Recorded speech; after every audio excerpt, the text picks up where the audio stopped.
Hey guys, this video is on how to change your ignition switch on your Cub Cadet ride mower. This one's an XT2 Enduro series.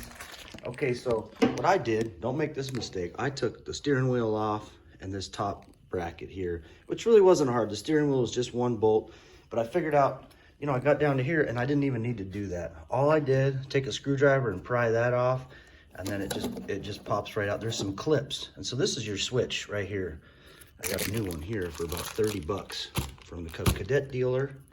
And so really this thing just pops right out. I just pried it out with my screwdriver.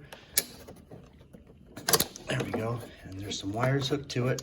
And your ignition switch wire, your ignition switch is going to fit right in here. So it's just pop the old one out and pop the new one in, you're done. You don't need to do any of this stuff. So we'll go ahead and get the new one in there. And I'm just taking my new one here. Pop it in here and put that baby right in here. Just snap in. Simple. And we plug this into the back of that. All right, if you want to get some more slack on this thing, you come back over here and you pull this down. So this is actually was braced in the overhead, right about where that tape is at. And so now if you pop that loose, it's just a quick disconnect.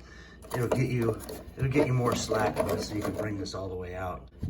That way you can pull it all the way out of here and have full access. So no need to do it the hard way. Just pop this and pop that underneath, and you'll have some more room and just make the swap. All right, thanks for watching. Hope this helps.